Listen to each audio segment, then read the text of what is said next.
भारत की विदेश नीति इन दिनों सबसे ज्यादा चर्चा में है। उसकी तारीफ हर तरफ की जा रही है। पूरी दुनिया ये जान चुकी है कि अपनी दोस्ती निभाने के लिए भारत किसी भी हद तक जा सकता है। भारत की इसी स्ट्रेटेजी की तारीफ उसके दुश्मन चीन और पाकिस्तान भी कर रहे हैं। दुनिया के मैप में देखें तो भारत के दोस्त देश काफी सारे हैं, जिसमें से कुछ तो ऐसे हैं जिन पर भारत आंख बंद करके विश्वास कर सकता है। वहीं वो देश भी भारत पर बहुत भरोसा करते हैं। इसका उदाहरण फिलहाल भारत और रूस की दोस्ती बनी हुई है, तो तमाम प्रतिबंधों के बाद और व्यापारिक घाटे के बावजूद भी निभाई जा रही है। लेकिन आज हम यहाँ रूस और भारत की दोस्ती पर बात करने की बजाय एक ऐसे दोस्त की बात करेंगे जो भारत का इतना गहरा दोस्त है जिसने उसे हर आने वाले खतरे से पहले आगाह किया है। इतना ही नहीं, ये देश भारत के दुश्मन को सबक सिखाने के लिए भी उसके बराबर खड़ा रहता है और हर तरह से मदद करता है। इस देश का नाम है इजराइल। जी हाँ दोस्तों, आज इजराइल और भारत की दोस्ती पूरी दुनिया में काफी मशहूर है। दोनों की दोस्ती को 30 साल हो चुके हैं। दोनों देशों के रिश्ते रणनीतिक साझेदार के अलावा सैन्य सहयोग पर आधारित हैं। इजराइल से भारत हाईटेक रक्षा सामान खरीदता रहता है, जिससे सीमा की सुरक्षा और मजबूत हो सके। इसके साथ ही कई मामलों को लेकर भी दोनों देश साथ खड़े नजर आते हैं। ये दोनों ही बॉर्डर सिक्योरिटी और आतंकवाद जैसे समस्याओं का सामना कर रहे हैं। ऐसे में दोनों देश यही चाहते हैं कि वो इसका सामना मिलकर करें और अपनी कैपेबिलिटी को बढ़ाएं। इसके साथ ही भारत और इजराइल के बीच खेती तकनीक, water management, pharmaceutical, information technology जैसे हर सेक्टर में इन्वेस्टमेंट किया हुआ है। आज के वीडियो में हम दोनों देशों के बीच डिफेंस कॉरपोरेशन के साथ जिन सेक्टर में साथ मिलकर काम किया जा रहा है उसके बारे में चर्चा करेंगे। इसके साथ ही जानेंगे कि भारत और इजराइल की दोस्ती का भविष्य क्या होने वाला है। दोस्तों, आज के टाइम में इजराइल और भारत के रिश्ते हैं वो पहले ऐसे नहीं थे। इतिहास में दोनों के रिलेशन काफी उतार चढ़ाव वाले रहे हैं। भारत को आजादी मिलने के 1 साल बाद फिलिस्तीनी जमीन का बंटवारा हुआ और 1948 में इजराइल का जन्म हुआ। तब इजराइल ने अरब देशों से युद्ध करके अपनी स्वतंत्रता हासिल की थी। ये चीज भारत को बर्दाश्त नहीं हुई क्योंकि उसका खुद की धरती का भी बंटवारा हुआ था। ऐसे में उसे फिलिस्तीन का बंटवारा सही नहीं लगा। उसने इजराइल को एक देश की मान्यता तक नहीं दी थी। वहीं से लेकर साल 1949 में जब संयुक्त राष्ट्र में इजराइल को शामिल करने को लेकर वोटिंग की गई, तब भी भारत इसके खिलाफ था। हालांकि इजराइल को इसमें शामिल कर लिया गया। यहां भारत इजराइल के खिलाफ इसलिए भी था क्योंकि अरब देशों के साथ उसके रिश्ते काफी अच्छे थे। तब भारत अपने डेवलपमेंट को बढ़ाना चाहता था। ऐसे फिलिस्तीन और दूसरे अरब देशों के साथ अपने रिश्ते बेहतर करना चाहता था। इसके साथ ही भारत अरब देशों से तेल निर्यात को लेकर निर्भर था। लेकिन अगले साल 17 सितंबर 1950 में भारत ने इजराइल को मान्यता दे दी। लेकिन ये रिश्ते उस वक्त इतने बेहतर नहीं हुए थे। यहाँ ये कारण था कि भारत हमेशा गुट निरपेक्ष की नीति को अपनाता आया है, यानी कि वो कभी किसी एक ग्रुप या पावर की तरफ नहीं रहा। इसके साथ ही भारत पैलेस्टीन लिबरेशन ऑर्गेनाइजेशन यानी PLO को सपोर्ट करता था। भारत PLO को मानने वाला पहला देश बना। ये PLO वही था जिसे इजराइल एक आतंकी संगठन मानता था। जिसके बाद दोनों के रिश्तों में कुछ सुधार आया, लेकिन अभी दोनों के बीच दूरी थी। इसके अलावा इजराइल के साथ भारत के संबंध शुरुआत में इसलिए भी बेहतर नहीं हो पाए क्योंकि कोल्ड वॉर के दौरान जब दुनिया 2 धड़ों में बंट गई थी, अमेरिका और सोवियत यूनियन के बीच किसी एक को चुनना भारत के लिए बहुत मुश्किल फैसला हो रहा था। तब भारत अपने डिफेंस सेक्टर को लेकर सोवियत यूनियन की तरफ जाने लगा। वहीं दूसरी तरफ इजराइल ने अपने रक्षा क्षेत्र को मजबूत बनाने के लिए अमेरिका का सपोर्ट लिया। ऐसे में दोनों के बीच दूरी ही रही, लेकिन यहां दोनों की इंटेलिजेंस एजेंसी भारत की रॉ और इजराइल की मोसाद अपने कॉमन सिक्योरिटी और मिलिट्री इंटरेस्ट पर कोलैबोरेट करने लगे।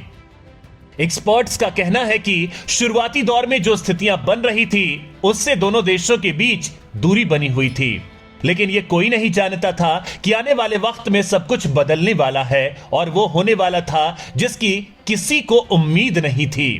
1984 में प्रधानमंत्री इंदिरा गांधी की हत्या ने भारत इजराइल संबंधों को नई मजबूती दी। राजीव गांधी नए प्रधानमंत्री बने। वीआईपी सुरक्षा के लिए एसपीजी और एनएसजी का गठन हुआ। इन जवानों को ट्रेनिंग इजरायली जवानों की ट्रेनिंग की तर्ज पर दी गई।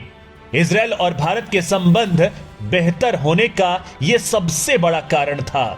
भारत इजराइल की तरह हथियारों को लेकर खुद पर डिपेंड होना चाहता था, वहीं इजराइल के पास स्टेट ऑफ आर्ट की तकनीक थी, वहीं वो दूसरे देशों में इसके एक्सपोर्ट करना चाहता था।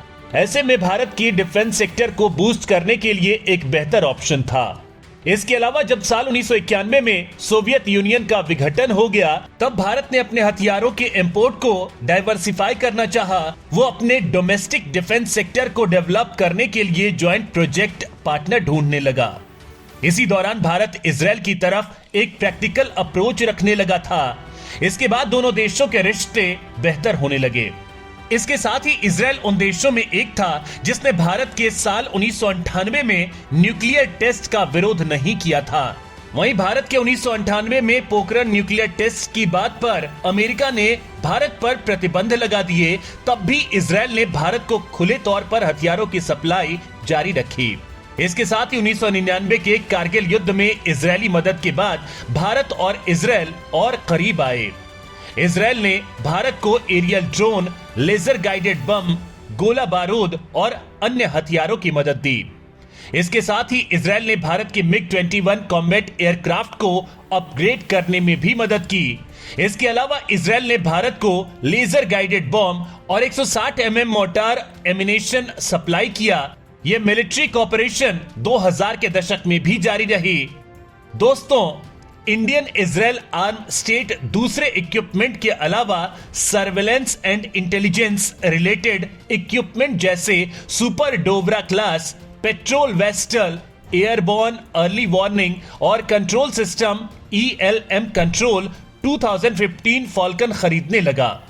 इसके साथ ही इंडियन नेवी को आधुनिक बनाने के लिए साल 2003 से लेकर 2006 तक इजराइल के Barak surface to air missile system भी खरीदे। इसके बाद भारत लगातार इजराइल से उसके हथियार खरीदता गया। वहीं साल 2014 के बाद मेक इंडिया पॉलिसी आने के बाद वो भारत के इस मिशन का एक एक्टिव प्लेयर बनना चाहता है। ये पॉलिसी अप्रोच एक आसान और फ्रेंडली इन्वेस्टमेंट एटमॉस्फेयर क्रिएटर करने के लिए डिजाइन किया गया है, जिससे मॉडर्न और एफिशिएंसी इंफ्रास्ट्रक्चर डेवलप किया जा सके, साथ ही विदेशी मुद्रा को भी बढ़ाया जा सके। इसके बाद साल 2017 में प्रधानमंत्री नरेंद्र मोदी इजराइल को जाने वाले पहले भारतीय प्रधानमंत्री बने। इस मुलाकात को दोनों देशों के रिश्ते के लिए एक मील का पत्थर माना गया। इस मुलाकात के दौरान दोनों देशों की तरफ से लगभग $2.6 बिलियन के हथियारों को लेकर समझौते किए गए। इसके साथ ही $40 मिलियन की तकनीक और साइंस की डील फाइनल की गई। इसके साथ ही इजराइल और भारत के रिश्ते मजबूत होते गए। इसके साथ ही दोनों देशों ने अपनी दोस्ती के 30 साल पूरे होने के अवसर पर साल 2021 में विदेश मंत्री एस जयशंकर ने इजराइल का दौरा किया। इस मौके पर उन्होंने इंडिया इजराइल ज्वाइंट वोटन group JWG on defence corporation ने एक टास्क फोर्स बनाने का फैसला लिया था, जिसका मकसद 10 सालों का एक कॉम्प्रिहेंसिव रोड मैप तैयार करना है, जिससे नए एरिया ऑफ कोलैबोरेशन को पहचाना जा सके। इस दौरान दोनों तरफ से एक सब वर्किंग ग्रुप यानी कि SWG बनाने का फैसला किया गया। ये SWG group defence industry cooperation, technology flows और इंडस्ट्रियल कैपेबिलिटी को शेयर पर आधारित होगा। दोस्तों, भारत इजराइल की मिलिट्री इक्विपमेंट का सबसे बड़ा खरीदार है और इजराइल भारत की दूसरा सबसे बड़ा हथियारों का सप्लायर है। इसके साथ ही इजराइल भारत के तीसरे नंबर का व्यापारिक साझेदार है। ये दोनों high technology, defence equipment, space, security और इंटेलिजेंस की साझेदारी होती है। दोस्तों, साल 2021 Stockholm International Peace Research Institute यानी स्पीरी के रिपोर्ट के मुताबिक इजराइल भारत को हथियार सप्लाई करने में तीसरे नंबर पर रहा है। इससे पहले रूस और फ्रांस का नाम पहले आता है। इजराइल भारत के 13% हथियारों का सप्लाई करता है। वहीं साल 2021 में इजराइल ने भारत को medium range surface to air missile, enemy fighter jets missile, helicopter और 70 किलोमीटर तक के अनमेन्ड व्हीकल को स्ट्राइक कर सकता है। MRSM इजराइल एरोस्पेस इंडस्ट्री और भारत के DRDO के द्वारा बनाया गया है, जिससे advance radar, command and control system और मोबाइल लॉन्चर शामिल हैं। इसके साथ ही भारत और इजराइल ने बराक 8 हवाई और मिसाइल डिफेंस सिस्टम बनाया है। इसे इजराइल के एरोस्पेस इंडस्ट्रीज और भारत के रक्षा अनुसंधान और विकास संगठन ने मिलकर विकसित किया है। बराक 8 डिफेंस सिस्टम के जमीन और समुद्र में तैनात किए जाने विकल्प उपलब्ध हैं। इसके अलावा AIA इस वक्त हिंदुस्तान एरोनॉटिक्स लिमिटेड के साथ मिलकर सेकेंड हैंड बोइंग 767 नागरिक विमानों को भारतीय वायुसेना के लिए हवा में ईंधन भरने वाले विमानों में तब्दील कर रही है। इसके साथ ही भारत सरकार द्वारा राष्ट्रीय रक्षा उद्योग क्षमताएं विकसित करने की कोशिशों में मदद करते हुए इजरायली कंपनियों ने भारत के निजी क्षेत्र से कई गठबंधन किए हैं। ये ठीक उसी तरह है जैसे अमेरिका की कई बड़ी एरोस्पेस कंपनियों ने किया है। अमेरिकी कंपनियों ने भी भारत के निजी क्षेत्र की कंपनियों के साथ कामयाब कारोबारी गठबंधन कायम किए हैं। इजराइल की IAI, एल्बिट सिस्टम और राफेल एडवांस डिफेंस सिस्टम कंपनियों ने भारत फोर्स, टेक महिंद्रा, अडानी समूह और टाटा एडवांस्ड सिस्टम्स के साथ साझा कंपनियां बनाई हैं, ताकि खास उपकरण और घरेलू सुरक्षा के औजार का निर्माण किया जा सके। मिसाल के तौर पर IAI की सहयोग कंपनी ELTA सिस्टम ने टाटा एडवांस सिस्टम के साथ मिलकर हेला सिस्टम्स कंपनी बनाई है, जो संचार, इलेक्ट्रॉनिक्स, युद्ध और अंदरूनी सुरक्षा के उपकरण बनाती है। एल्बिट सिस्टम्स और भारत फोर्स के बीच एक और साझा प्रयास BF एल्बिट एडवांस्ड सिस्टम्स के जरिए भारतीय सेना को तोप, गाइडेड हथियार और मोर्टार सिस्टम उपलब्ध कराए जाते हैं। इसके साथ ही इस साल इजराइल वेम्प इंडस्ट्रीज ने लाइट मशीन गन्स भारत को दी हैं। नेगेव दुनिया की इकलौती ऐसी लाइट मशीन गन है जो सेमी ऑटोमेटेड मोड और सिंगल बुलेट शूटिंग के लिए प्रयोग की जा सकती है। नेगेव को इजराइल के डिफेंस फोर्सेस भी प्रयोग करती है।